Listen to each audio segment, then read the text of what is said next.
I am Lilian Co, the CIO of LBN Advisors Limited. I set up the company in 2007. Before that, I was the head of Hong Kong China Equities at Baring Asset Management, primarily focusing on China market. We are a GARP investor, i.e. we look for growth at a reasonable price. When it comes to investing ideas, we always look for mispricing opportunities. We think that earnings surprises, be it positive or negative, are the major drivers for stock derating or re-rating.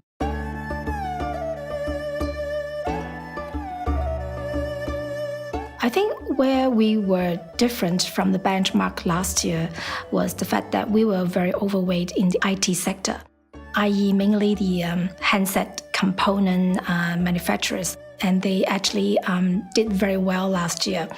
Our main positions like Sunny Optical and AAC Technologies were major positive contributors to the fund. Apart from tech, we were also overweight in Macau gaming and auto sector, and they outperformed the index last year.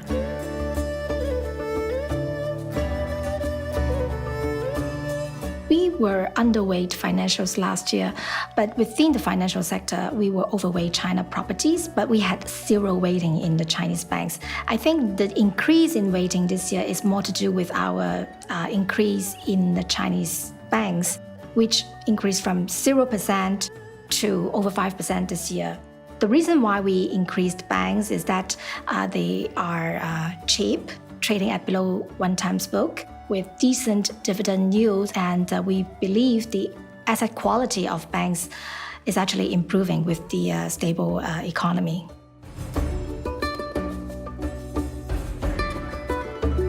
Renminbi is unlikely to appreciate more from now on because US is in the rate hike cycle. So it occurs to me that US dollar is gaining strength against other currencies. With the recent trade dispute between China and the US, I think renminbi should be under depreciation pressure instead. But nevertheless, I don't see the currency to have a wild move over a 1 year basis. I think China will not let the currency to appreciate under this kind of environment.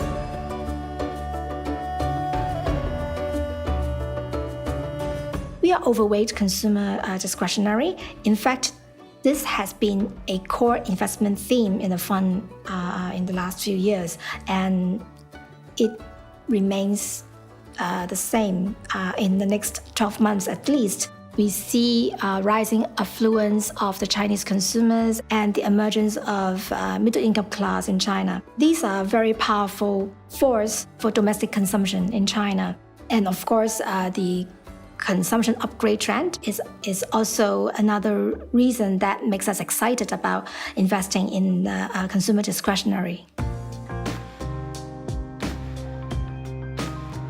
Bestway Global is among the top holdings in our portfolio. It makes inflatable goods for water sports, camping, and outdoor entertainment use. We like it for its strong market positioning. It's number 2 globally, and it is gaining market share from the peers. And we see a good growth prospect of the company. I mean, it's growing at 20% plus every year, but the stock is only trading at a single-digit PE.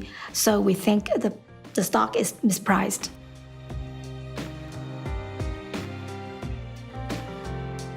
To us, we don't really pay much attention to whether a China stock is H share, a red chip, or A share. To us, they are all China stocks. The classification of H, red chips, and Asia is more to do with where the company is domiciled. So to me, it's not really a part of my consideration when it comes to investing in a Chinese company. Whether or not it's H or A or red chip, it doesn't really matter.